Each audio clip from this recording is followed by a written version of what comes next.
আনসারকে দিয়ে যে খেলা শুরু হইলো তাতে বোঝা যায় পতিত সরকারের সেনাপতিরা এখনো সবল এবং সক্রিয়। এই আনসার কাণ্ড একটা কিন্তু ওয়েক আপ কল প্রফেসর ইউনূসের সরকারের জন্য। সরকারের সব স্তরে হাসিনার লোকজনদের না বের করে দিলে এই অনিশ্চয়তা এবং স্থবিরতা কাটবে না। আমি এটা ক্রমাগত বলে আসতেছি, সুপ্পু থেকে শুরু করে হাসিনার নিয়োগ দেওয়া ব্যক্তিদের বাইর করে না দেওয়ার ফল আমরা পাচ্ছি এবং পাইতে থাকবো। এর আগে শীর্ষ আদালতের মাধ্যমে কু করার চেষ্টা হয়েছিল, আগামীতে এই ধরনের চক্রান্ত চলতেই থাকবে। কেউ যদি মনে করে থাকেন পরাজিত ফ্যাসিস্টরা এবং তাদের প্রভু ভারত সবকিছু মেনে নিয়ে বসে থাকবে, তাহলে কিন্তু বোকার স্বর্গে বাস করিচ্ছেন। ওদের ফেলে যাওয়া জঞ্জালগুলো সমূলে সাফ করেন। ছাত্ররা আনসার কাণ্ড ব্যর্থ করে দিচ্ছে, কিন্তু ছাত্রদের ডাকতে হবে কেন? পুলিশ আছে না, বিজিবি আছে না, আর্মি আছে না? ছাত্ররা কি ছাত্রলীগ না মাস্তান যে এরা এই শেষ পিটাবে সবাইকে আর সবাই ঠান্ডা থাকবে? এটা কোনো প্রসেস হইলো? আনসার অনেক আগে থেকে প্রস্তুতি নিতেছে, আমরা সবাই জানি। আর স্বরাষ্ট্র উপদেষ্টা লেজ মলতেছে বসে বসে। ওই যে দেখেন স্বরাষ্ট্র উপদেষ্টা মালদারে দেখেন কেমনে কথা কয়। তিন উপদেষ্টা এবং অন্যান্য যারা সহকর্মী সবার সাথে আলোচনা করে আমরা একটা সিদ্ধান্ত উপনীত হয়েছি, এখন থেকে রেস্ট প্রথা থাকবে না আনসারে। আর অন্যান্য যে যাদের দাবি দাওয়াগুলি আছে ওই জন্য একটা কমিটি করে দেওয়া হচ্ছে। এই কমিটি পর্যালোচনা করে আমাদের কাছে পাঠিয়ে এবং তা আমরা আন্তঃমন্ত্রণালয়ে বসে একটা সিদ্ধান্ত নেব। এইটি আপনাদের কাছে আমাদেরই আপনার এই মেসেজটা সবাইকে পৌঁছায় দেন। রেস প্রথাটা একটু কি এটা একটু ব্যাখ্যা করলে ভালো হয়। রেস প্রথাটা হচ্ছে আমাদের নিয়ম নীতিমালা নিয়োগ বিধিমালা অনুযায়ী ওনারা 3 বছর চাকরি করার পরে 6 মাস যাবত ওনারা রেস্টে থাকে। এরপরে ওনারা আবার অঙ্গীভূত হয় 6 মাস পরে। এই 6 মাস ওনাদের জীবন জীবিকাটা একটু দুর্দশার মধ্যে থাকে, সেই জন্য ওনাদের মূল সমস্যাটা ওই জায়গায়। এই জন্য আমরা সবাই মিলে একটা একমত পোষণ করি যে এই প্রথাটা যেন বাতিল করা হয় নিয়োগ বিধিমালা থেকে। সেটা আমরা কিভাবে বাতিল করা হবে সেই প্রক্রিয়াটার মাধ্যমে আমরা এটাকে রেগুলার জব হিসাবে কিভাবে করা যায় সেটা আমরা দেখেছেন কথা কিতে পারে কাঁপিচ্ছে। হ্যাঁ, কাঁপিচ্ছে কেমন করে?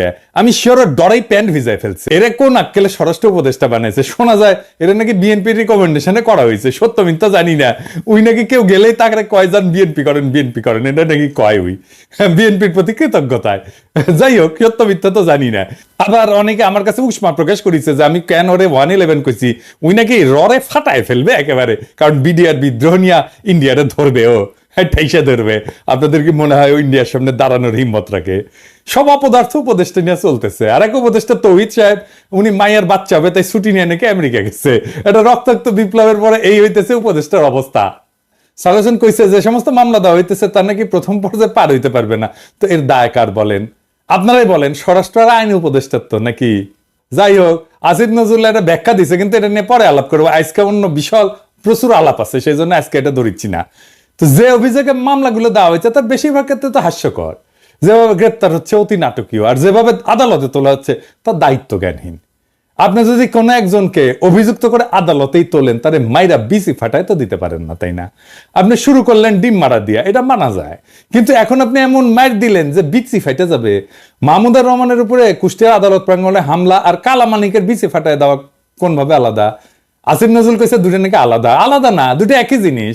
অগ্রজ সাংবাদিক মাহমুদুর রহমান সাহেব, উনাকে আদালতে কি নির্মম ভাবে রক্তাক্ত করা হয়েছিল, তখন আপনারা সবাই কি প্রশ্নটা করেছিলেন? আপনাদের টিভি থেকে এই নিউজটা দেখাতে পেরেছিলেন? বিএনপির আইনজীবীরা এই কাজ করতেছেন কলে, এটা সবাই কইতেছে। নিজের বিবেককে প্রশ্ন করেন কাজটা ঠিক করতেছেন কিনা। মানিকের বিসি ফাটাইলে পাবলিকে খুশি হবে। আমার তো মনে হচ্ছে যে পাবলিক খুশি করার মিশনে নামিছেন উপদেষ্টারা। একজন গ্রেপ্তারকৃত অভিযুক্তকে যদি নিরাপত্তা দিতে না পারেন, তাহলে ক্যান্টনমেন্টের মধ্যে আদালত বসান। ক্যান্টনমেন্ট ছাড়া তো এখন আপনাদের কোনো গতি নাই। কিছু হইলে ক্যান্টনমেন্ট, কিছু হইলে আর্মি, তো যান ক্যান্টনমেন্টের মধ্যে যে আদালত বসান, ওইখানে নিরাপত্তা দিতে পারবেন। তো মানিকের উপরে হামলার জবাব কিন্তু প্রফেসর ইউনূসকেই দিতে হবে, আজ হোক কাল হোক, এক সময় দিতে হবে। বিএনপির আইনজীবীদের কেউ এই প্রশ্ন করবে না। প্রফেসর ইউনূসকে এমন একটা বিব্রতকর প্রশ্নের মুখে ঠেলে দেওয়া কার স্বার্থে, কার উপকার করবে? মনে রাখেন, উনি যে আছেন এই জন্য ওয়েস্টকে আমাদের ব্যাপারে হোস্টাইল করতে পারতেছেন ইন্ডিয়া।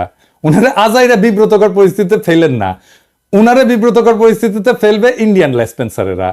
আপনি যদি ইন্ডিয়ান লেসপেন্সারদের জন্য দেওয়া প্রভুপাদ উপাধি পাইতে চান, সেটা অবশ্য আলাদা কথা। তো প্রফেসর ইউনূসের ডিপেন্ড করলাম, এবার ওনারা এটা ধরি না, কি কন? আর ধরি। স্যার আপনি যে জাউরার লগে দেখা করছেন, এই যে ইন্ডিয়ান হাই কমিশনার, আমি খুব মাইন্ড করেছি। আপনার কেউ নিশ্চয়ই বলে যে পিনাকি হুদাই মুখ খারাপ করে। হ্যাঁ দেখেছেন কি টাইটেল করেছে, দেখেছেন পত্রিকার নিউজে দেখেছেন?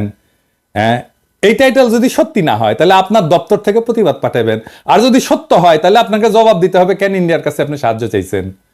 প্রণয় ভার্মার লগে আপনার দেখা করতে হবে কেন? সৌজন্য, হ্যাঁ ওই যে কইছে সৌজন্য সাক্ষাৎ, তো ও সৌজন্য দেখাইছে আপনারে স্যার? কি কন? আপনার শপথ অনুষ্ঠানেও আসছিল, আসে নাই, ওই সৌজন্যটাটুকু দেখাই নাই। এই তো জাউরের সৌজন্য বোধ, তাই না? আপনি বলেন ছাত্ররা আপনার দায়িত্ব দিছে, তো ছাত্ররা কি ভারতের সাথে কুসুম কুসুম সম্পর্ক অনুমোদন করে? করে না তো।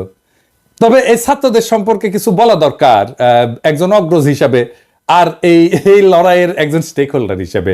আর প্রফেসর ইউনূসকে কিছু ইনসাইড স্টোরি সম্পর্কে বলা দরকার, তাইলে ওনার বক্তব্যগুলো আশা করি আরো নিখুঁত হবে। এই বিপ্লবটা স্যার ছাত্ররা শুধু একা করে নাই।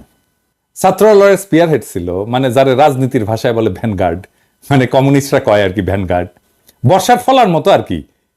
বর্ষার ফলা কিন্তু একা কিছু না, এটা অকার্যকর অস্ত্র বা সামান্য কার্যকর অস্ত্র। আর পিসের লাঠিটাও একা কিছু না, সামান্য কার্যকর অস্ত্র, কিন্তু দুইটা একসাথে এটা কার্যকর অস্ত্র হইয়া ওঠে। তো বর্ষার ফলাটা হইতেছে ছাত্ররা, আর জনতা হইতেছে পিসের লাঠিটা। ছাত্রদের সাথে জনতাও নামছিল, ব্যাপকভাবে নামছিল।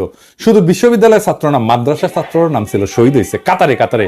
কে নামে নাই? রিকশাওয়ালা, গার্মেন্টস ওয়ার্কার, জামাত, বিএনপি, হেফাজতের কর্মীরা, আবু সাইদকে শিবিরের সাথী তো। গত 15 বছর ধরে যারা লড়াই করছে তাদের রক্ত অশ্রু কান্নার উপরে দাঁড়ায় আছে এই লড়াই। এই লড়াই দাঁড়ায় নাই? এই লড়াইকে আকাশ থেকে পড়ছে? হঠাৎ করে বিজয় আসছে?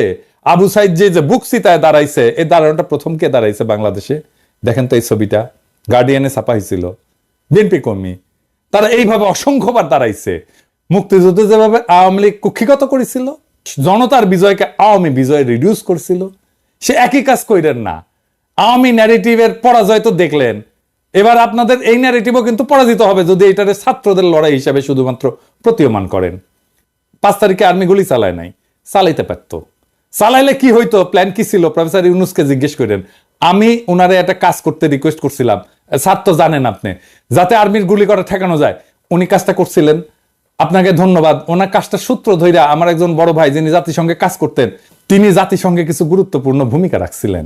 জাতিসংঘের মহাসচিবের কাছে একটা ক্রুশিয়াল ভূমিকা ছিল। আমি প্রফেসর ইউনূসকে জানাইছিলাম যে এত কিছুর পরেও যদি আর্মি গুলি করে তাহলে প্ল্যান বি কি? আর্মির সাবেক জেনারেলরা আর্মি কনভয়ের সামনে দাঁড়াইতো। কারা কারা দাঁড়াইতো আমি আজকে নাম কইলাম না। হাসিনা যদি টিকা যাইতো তাহলে প্ল্যান সি ছিল।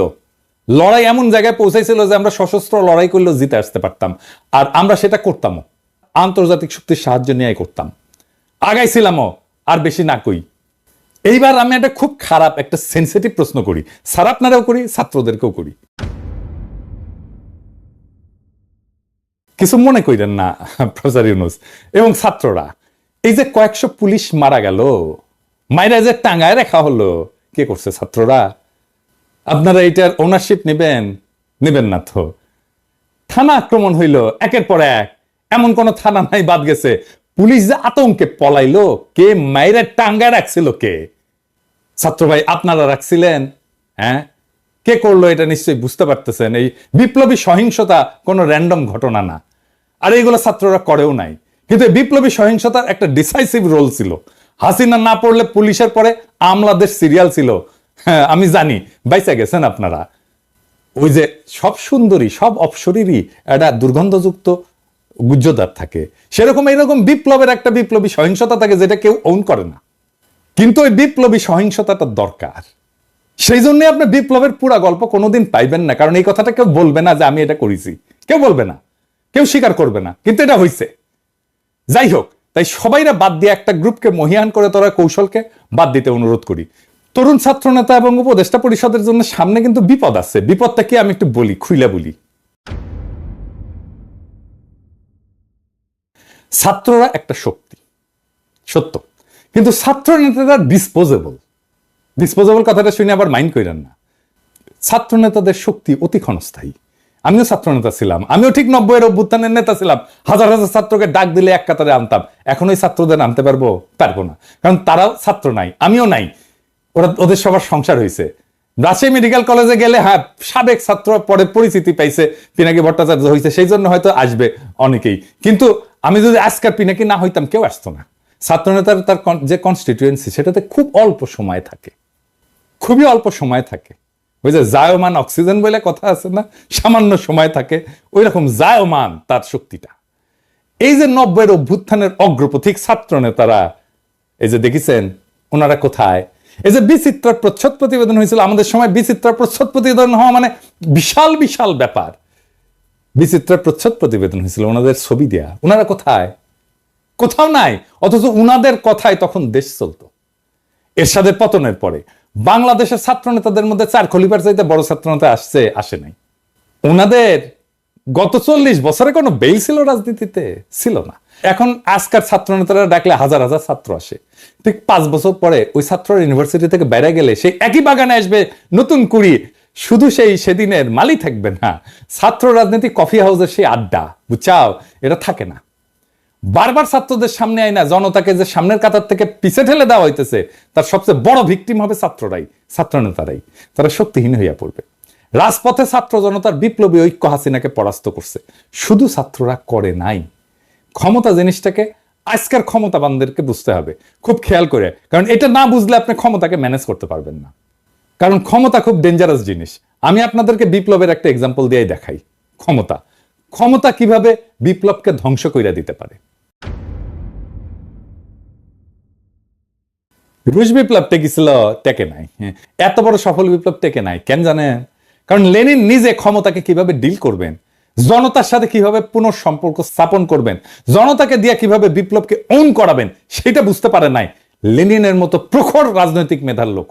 ক্ষমতা এসে বিপুলভাবে অজনপ্রিয় হয়েছেন লেনিন আর তার নিজের দল মাত্র কয়েক মাসের মধ্যে। এটার সাথে বাংলাদেশের আগস্ট বিপ্লবের মিলটা ধরাই দেব, মজা পেবেন। রাশিয়া বিপ্লব হইল, লেনিন ক্ষমতা নিলেন, তারপর একটা নির্বাচন দিলেন কয়েক মাসের মধ্যে এবং গোহারা হারলেন। বিরোধী দল পেল 40% ভোট আর সে পেল মাত্র 25% ভোট।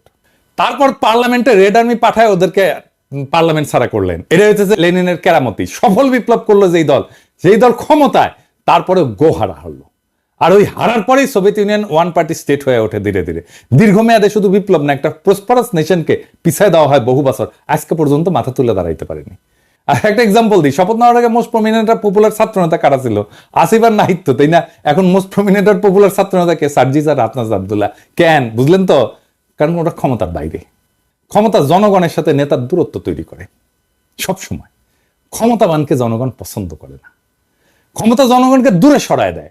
লেনিনের মতো প্রখর রাজনৈতিক মেধা এই ক্ষমতাকে ম্যানেজ করতে পারে নাই। দুইটা দেশ পারছিল কিন্তু বিপ্লবের পরে ক্ষমতা আর জনতার মধ্যে মেলবন্ধন করতে, কিউবা আর ইরান। সেই জন্য এই দুই দেশে এখনো বিপ্লব টিকে আছে। আর এই অরাজনৈতিক এনজিও দুর্বল বুইরাদের ক্যাবিনেট পারলে ভালো, কিন্তু প্রফেসর ইউনূস তো খমিনেও না লেনিনও না। এখনই প্রফেসর ইউনূসের সরকারকে অনেকে এনজিওগ্রাম সরকার বলে। ওই যে হার্টের এনজিওগ্রাম না, ওই এনজিও মানে নন গভর্নমেন্ট অর্গানাইজেশন, আর গ্রামীণের গ্রাম মিলে এনজিওগ্রাম সরকার। হ্যাঁ বুঝছেন স্যার, আপনার সরকারকে এনজিওগ্রাম সরকার বলে। বুড়াদের লাগে এনজিওগ্রাম। এটা নতুন তরুণ বাংলাদেশ করতে পারবে না। আপনার ক্যাবিনেটের 2 জন তরুণ ছাত্রকে নিয়েছেন, আমি প্রথম দিন এটা অ্যাপ্রিসিয়েট করছি, বলছি যে এটা ভালো কাজ হয়েছে। আপনি সবাই নেন তরুণ, সবাই সব উপদেষ্টারা তরুণ নেন, এই যে ছাত্রদের নেন, কোনো অসুবিধা নাই তো, আমরা সাপোর্ট করব। ওরা খুব ভালো পারবে চালাইতে। এর আগে ব্রিগেডিয়ার স্বাগত কইছিলেন না আওয়ামী লীগকে দল গুছাইতে? আজকে আসিফ নজরুল পিছে মুজিবের ছবি নিয়ে কইলেন আওয়ামী লীগ ঐতিহ্যবাহী দল, তার সংগঠন করার অধিকার আছে। ব্যক্তিগতভাবে আমি মনে করি কোন রাজনৈতিক দলকে নিষিদ্ধ করার পক্ষে আমি না। আওয়ামী লীগ বাংলাদেশের স্বাধীনতা সংগ্রামে নেতৃত্ব প্রদানকারী দল। বিভিন্ন গণতান্ত্রিক সংগ্রামে এই দলটার অবদান ছিল। গত 15 বছর তারা যা করেছে সেটা তাদের ঐতিহ্যের সাথে যায় না। মানে বুঝছেন তো, এই এনজিওগ্রাম সরকারের কাম হইতেছে আওয়ামী লীগকে সাফসুতরা কইরা আবার মানুষের সামনে পরিবেশন করা। আসিফ নজরুলকে জিজ্ঞেস করেন, জার্মানিতে হিটলারের দল কি রাজনীতি করতে পারে? আওয়ামী লীগ কি ফ্যাসিস্ট দল না? আসিফ নজরুলকে জবাব দিতে হবে যে হ্যাঁ বা না বলতে হবে। জয়তে বললে চলবে না, যদি কিন্তু ইত্যাদি ইত্যাদি বললে চলবে না। কোন অথরিটিতে আসিফ নজরুল বলে যে আওয়ামী লীগের রাজনীতি করার অধিকার আছে? শেখ মুজিবের ছবি ভাস্কর্য যেই জনতা ভাঙ্গে ফেলা বিপ্লবের বিজয় ঘোষণা করেছিল, সেই নিন্দিত স্বৈরাচার ফ্যাসিস্ট হাসিনার পলিটিক্যাল আইকন মুজিবের ছবি পিছনে লাগায় যে উপদেষ্টাগরি করতেছেন, এইটা কি জনগণের অনুমোদন নিয়ে লাগাইছেন পিছে?